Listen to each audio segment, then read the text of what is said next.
एक बड़े इलाके में उसका आतंक था। कम उम्र में ही वो जुर्म की दुनिया में बड़ा नाम बन चुका था। लोग उसके नाम से खौफ खाते थे। उसे आधुनिक हथियार रखने का शौक था।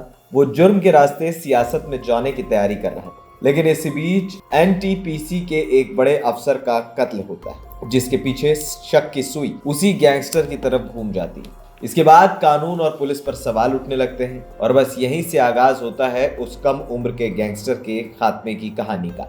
वो कहानी जिसे एसटीएफ की टीम ने मंगलवार को अंजाम तक पहुंचा दिया।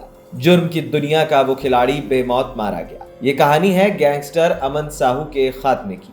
दरअसल 11 मार्च 2025 चैनपुर पलामू करीब सुबह का वक्त झारखंड पुलिस की स्पेशल टास्क फोर्स का एक दस्ता पड़ोसी राज्य छत्तीसगढ़ की रायपुर जेल में बंद कुख्यात गैंगस्टर अमन साहू को झारखंड लाने के लिए तैयार था।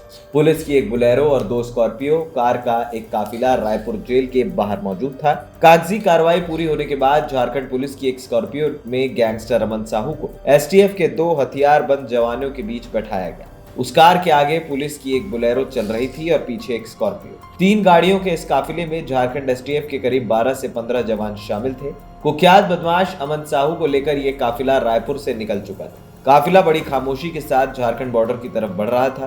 कुछ देर बाद ये काफिला अपने राज्य झारखंड की सीमा में दाखिल होता है। ये सीमावर्ती इलाका पलामू जिले में आता है। काफिला आगे बढ़ता है और चैनपुर इलाके में दाखिल हो जाता है। इस दौरान अचानक रास्ते में एक एक कर तीनों गाड़ियों के ब्रेक लग जाते हैं। सूत्रों की माने तो सड़क पर एक पेड़ गिरा हुआ था। इससे पहले कि एसटीएफ के जवान कुछ समझ पाते, अचानक बीच वाली गाड़ी में हलचल होती। पलामू की पुलिस अधीक्षक एसपी रेशमा रमेशन के मुताबिक बीच वाली स्कॉर्पियो गाड़ी में बैठा अमन साहू एक जवान की इंसास राइफल छीन लेता है और बगल में बैठे जवान को धक्का मारकर गाड़ी का दरवाजा खोलता है और भागने लगता है। जब एसटीएफ का जवान उसे रोकने की कोशिश करता है तो अमन साहू उस जवान पर फायर करता है। गोली लगने से जवान घायल हो जाता है। हमले के बाद फौरन एसटीएफ टीम जवाबी कार्रवाई करती है। अमन साहू को मुठभेड़ में निशाना बनाकर फायरिंग की जाती है। बस यही वो वक्त था जब अमन साहू पुलिस की गोलियों का शिकार बन जाता और इस मुठभेड़ में कुख्यात गैंगस्टर अमन साहू की कहानी खत्म हो जाती है। इस मुठभेड़ के दौरान एसटीएफ का जवान राकेश कुमार घायल हुआ, जिसे मेदिनीगर के एमएमसीएच में भर्ती कराया गया है। बताया जा रहा है कि एसटीएफ के काफिले को रोकना अमन साहू के गुर्गों की साजिश थी। वो अमन साहू को छुड़ाकर ले जाने फिराक में थे। जब पुलिस ने मौके वारदात पर सर्च ऑपरेशन चलाया तो वहां से 2 बम भी बरामद हुए। पुलिस और तमाम एजेंसियां इस मामले की जांच में जुट गई हैं। अमन साहू ने महज 17 साल की उम्र में जुर्म का रास्ता चुन लिया था। फिर उसने पलटकर पीछे नहीं देखा। हत्या, रंगदारी, लूटपाट और वसूली जैसे काम अंजाम देकर वो अंडरवर्ल्ड का बड़ा डॉन बनना चाहता था। यही नहीं, वो खुद को अंडरवर्ल्ड डॉन लॉरेंस बिश्नोई का करीबी भी बताया करता था। वो रांची के छोटे से गांव वतबे का रहने वाला था। अकेले झारखंड में ही उसके खिलाफ 100 से ज्यादा मामले दर्ज हैं। असल में अमन पहले एक हार्डकोर माओवादी था। बताया जाता है कि उसने साल 2013 में अपना खुद का गैंग बनाया।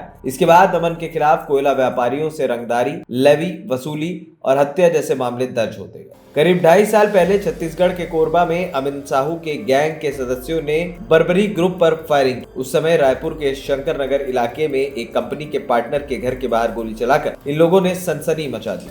आरोप है कि अमन साहू ने अपने कुछ शूटर रायपुर भेजे थे और उसकी हिटलिस्ट में शहर के कई व्यापारियों के नाम शामिल थे। इस घटना के बाद रायपुर पुलिस ने इस गैंग के 4 सदस्यों को गिरफ्तार किया था।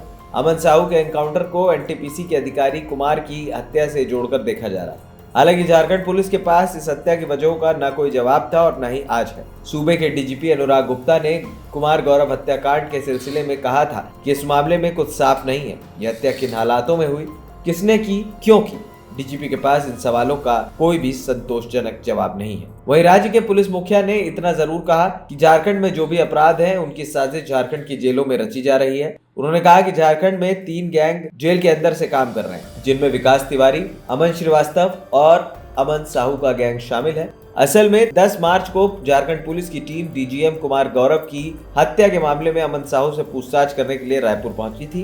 कहा जाता है कि अमन साहू लॉरेंस बिश्नोई को गुर्गे सप्लाई करता था और बदले में उसे हाईटेक हथियार मिलते। अमन साहू की AK-47 राइफल के साथ तस्वीरें भी वायरल थी। गैंगस्टर अमन साहू के खिलाफ दिल्ली में भी 2 मामले दर्ज है। यही नहीं, इसी साल जनवरी में एनआईए ने टेरर फंडिंग मामले में रांची और हजारीबाग जिले में मौजूद अमन साहू के 3 ठिकानों पर करीब 6 घंटे तक छापेमारी की थी। इस दौरान एक एसयूवी, सीसीटीवी का डीवीआर और बैंक ट्रांजैक्शन से जुड़े कागजात जब्त किए गए थे। उस वक्त अमन साहू पलामू जेल में बंद था, लेकिन उसका टेरर नेटवर्क झारखंड, बिहार, छत्तीसगढ़ सहित कई राज्यों में बेखौफ तरीके से संचालित हो रहा था। झारखंड के विधानसभा चुनाव के दौरान अमन साहू विधायकी का चुनाव लड़ना चाहता था, जिसके चलते अमन साहू की मां किरण देवी ने बड़कागांव विधानसभा क्षेत्र के लिए नामांकन प्रपत्र खरीदा, लेकिन छत्तीसगढ़ हाईकोर्ट ने उसके चुनाव लड़ने पर रोक लगा दी थी।